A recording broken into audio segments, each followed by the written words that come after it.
Selamat datang hari yang indah. Terima kasih.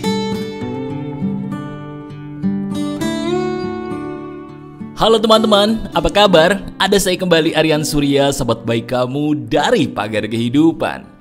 Kalau ditanya hal yang paling lucu ketika nonton video Pagar Kehidupan adalah kamu tuh senyum-senyum sendiri, padahal tahu ya, ini orang yang ngomong bukan orang yang nyata di samping saya. Tapi kok rasanya kita kayak udah kenal lama, bener gak sih? Nah sekarang coba dong di bagian depan ini, coba deh kamu share di komentar. Pernah gak sih kamu menonton Pagar Kehidupan seumur-umur gitu, terus kayak ngerasa kok deket banget nih. Saya baru tahu ini orang tapi kok rasanya sudah deket banget. Coba deh sharing pengalaman kamu di komentar. Rasanya tuh seperti apa dan pada waktu itu kamu lagi nonton video apa. Nah kenapa? Kenapa kok tiba-tiba di bagian depan Mas Aryan menanyakan seperti ini? Sambil kamu menuliskan pengalaman kamu di komentar ya, nanti pasti saya baca. Sambil saya menjelaskan kenapa saya menanyakan hal ini kepada kamu. Teman-teman dengerin baik-baik ya. Ada banyak orang di sekitar saya, termasuk jangan-jangan kamu, ngerasa bahwa dunia ini harus menjadi seperti yang kamu pikirin. Enggak, sekarang saya mau tanya langsung sama kamu. Kamu ngerasa kita aneh gak sih? Iya, kita yang saya maksud adalah kamu dan juga saya nih. Kamu ngerasa gak kita ini aneh? Iya kan? Aneh loh, kenapa? Lah kamu kan suka senyum-senyum sendiri. Terus ngerasa bahwa kita ini deket seolah-olah udah lama kenal, padahal ketemu juga belum pernah. Nah, aneh dong, tapi kok bisa itu terasa dan bener-bener enak banget? Itulah kehidupan teman-teman. Kamu dan saya pernah mengalami satu hal yang sama. Menjadi seperti orang BODOH karena apa? Yes, berpikir bahwa segala sesuatu harus dengan logika dulu. Kalau nggak sesuai logika, saya nggak mungkin bisa sampai sana. Nah, kali ini tenang aja, saya tidak akan membahas logika-logikaan lagi, tapi justru sebaliknya. Saya ingin ngajarin kamu gimana caranya jadi orang yang tidak logis. Sekali lagi, bagaimana caranya kita jadi orang yang tidak logis, tapi anehnya, walaupun hal ini tidak logis, begitu dipraktekin ya, seizin Tuhan tetap bisa merubah hidup kita bahkan lebih dahsyat. Wah, seru nih ya. Seru banget, pasti seru banget. Nah, supaya lebih enak, yuk klik jempol ke atasnya dulu buat saya supaya saya semangat. Terima kasih jempol ke atas ya, berkah buat kamu ya. Nah, gini teman-teman. Kamu pernah nggak dalam hidup ketika melakukan hal yang diajarkan sama sekolah, kamu udah capek-capek ngelakuin itu, tapi justru lebih banyak gagalnya. Namun di satu sisi, pernah nggak kamu ngelakuin satu hal yang justru menurut kebanyakan orang tuh salah gitu loh, atau nggak masuk akal, ya kan? Tapi begitu dilakukan, kok efeknya dahsyat? Pernah nggak kayak gitu? Kalau kamu nonton Pagar Kehidupan udah cukup lama, ya minimal setahun gitu ya, pasti pernah nih. Pernah banget mengalami satu peristiwa di mana kamu tahu ini nggak mungkin berhasil, tapi kok malah oke banget hasilnya. Nah, ini yang saya namakan ilmu tidak logis namun powerful. Saya dan kamu sama, kita pernah dulu melakukan hal yang tidak logis tapi malah justru berhasil. Namun anehnya, ketika melakukan hal yang menurut orang benar malah salah dan gagal terus. Nah, itu sebabnya kenapa? Langsung saya kasih tahu kepada kamu. Teman-teman, dengerin deh.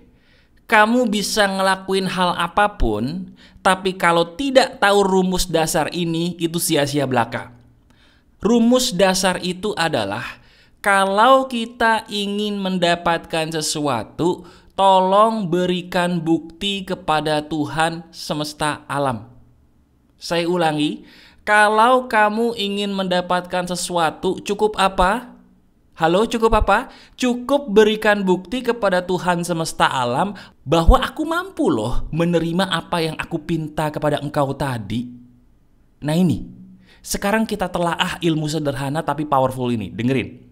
Kita bicara mulai dari sedekah dulu mau ya? Sekarang kamu inget-inget deh. Pernah pasti dalam hidup, kamu lagi gak punya uang. Oke? Orang kalau lagi gak punya uang, ilmu logika manusia nyuruhnya apa sih? Pasti disuruhnya kalau nggak nabung ya investasi, betul? Iya dong, ya kan? Kalau dipakai terus habis tuh duit, bener nggak?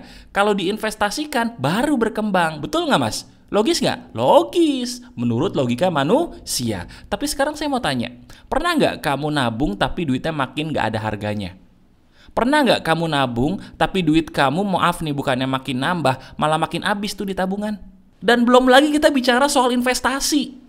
Ada nggak di antara kamu yang ketipu berulang kali dengan yang namanya investasi bodong atau investasi nipu? Pernah nggak? Nah itu duitnya nambah atau kurang tuh gara-gara ketipu? Jawab deh, itu duit nambah atau kurang? Kurang ya. Nah katanya investasi dan nabung bikin kita makin kaya harusnya. Oh, ternyata itulah yang namanya kehidupan. Aneh tapi nyata, sesuatu yang dibilang paling benar oleh manusia umumnya bisa jadi itu justru paling kurang tepat untuk dilakukan sembarangan. Nah sekarang kita bicara soal sedekah. Sedekah itu kan pada dasarnya kita ngurangin duit. Tapi kenapa sedekah itu nambah duit? Coba jawab. Jawabannya sederhana teman-teman.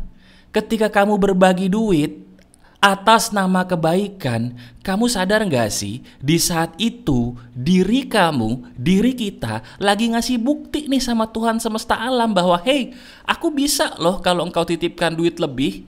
Ini buktinya dengan uangku yang sedikit saja, aku bisa loh bermanfaat bagi sesama menggunakan ini. Dengan kamu banyak bersedekah, itu kamu tidak sadar memberikan sebuah bukti bahwa, wahai penciptaku sang pemberi rizki, aku mampu loh dengan uang yang sedikit ini bermanfaat bagi sesama.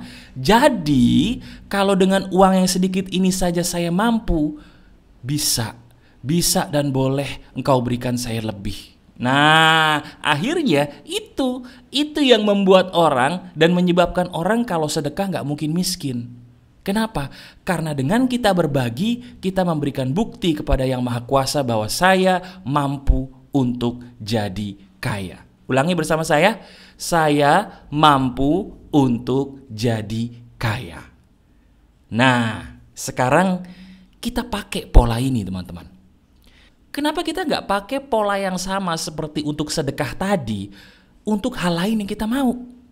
Sekarang coba kamu kita pikirin nih, apa keinginan besar yang kamu pengen banget itu tercapai seizin Tuhan? Pikirin satu aja. Oke, satu, nggak usah dua, satu aja. Nah, saya kasih contoh satu persatu nih, kamu bisa tiru. Misal, saat ini kamu ngerasa udah menjadi manusia yang cukup banget untuk menikah. Semuanya udah cukup dah. Umur udah oke, karir udah oke, tapi jodoh doang nih mas belum ketemu. Itu kenapa ya mas? Apa karena saya jelek? Bukan. Ulangi bersama saya.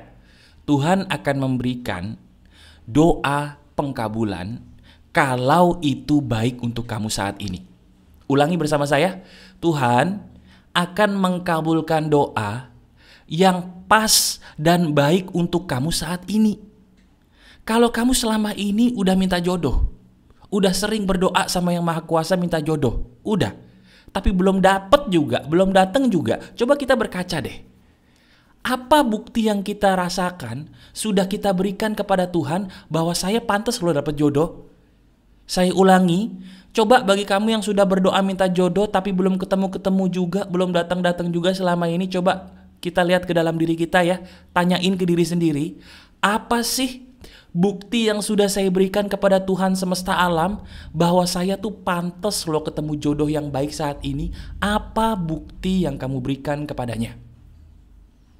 Nah, sampai sini banyak orang bingung. Waduh, iya juga ya mas. Terus bukti apa dong mas yang harus saya berikan kepada Tuhan kalau saya itu pantas gitu loh untuk dapat jodoh? Sederhana. Bahagiakan dulu ketika kamu belum punya siapa-siapa.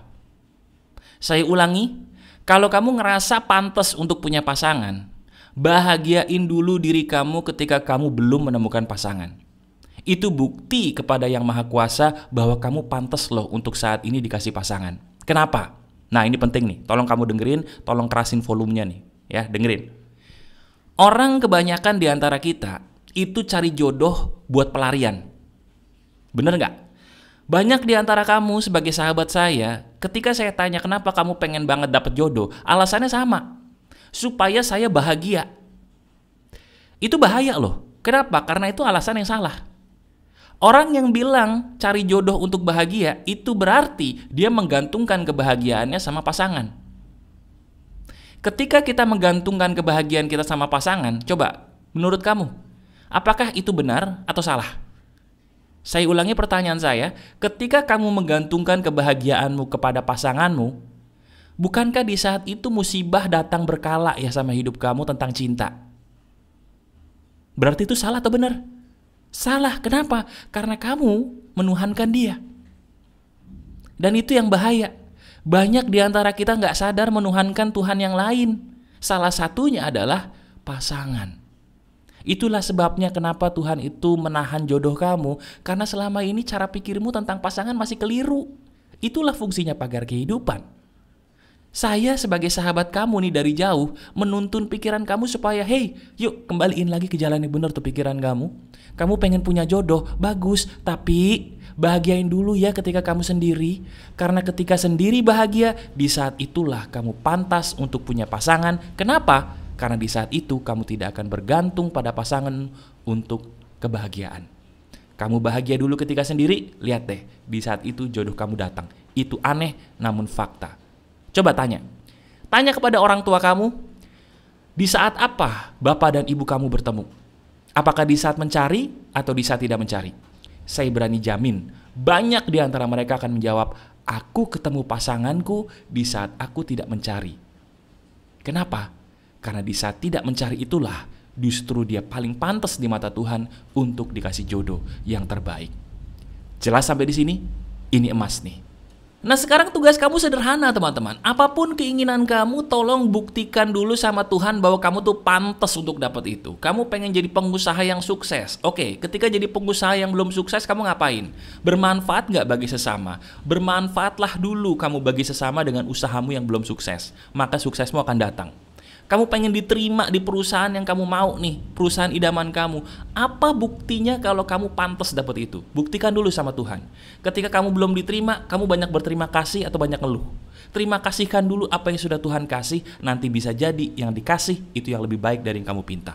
Sederhana. Jadi ingat pesan saya, ini materi sederhana, saya buat sebentar karena ini daging banget buat kamu. Apapun yang kamu pinta, itu bagus, tapi jangan berhenti di situ ya. Ingat, logika Tuhan itu tidak terbatas. Oke? Pantaskan dulu diri kamu untuk mendapatkan yang kamu mau. Caranya gimana? Berikan bukti kepada Tuhan bahwa aku mampu loh mendapatkan apa yang saya pinta kepadamu, wahai Tuhan semesta alam. Dengan bukti yang jelas, dengan bukti yang pas, lihat, kamu jangan heran apa yang kamu pinta akan kamu dapatkan jika itu terbaik untuk kamu saat ini. Oke? Kalau kamu pengen curhat dengan saya, ada caranya di bagian deskripsi, bisa kamu sentuh aja link yang ada di deskripsi. Dan kalau kamu pengen beli buku saya, bener saya ada buku dan itu alhamdulillah laku banyak ya. Cara belinya gimana? Ada di deskripsi juga. Masih ada saya, Aryan Surya, sahabat baik kamu selalu dari Pagar Kehidupan.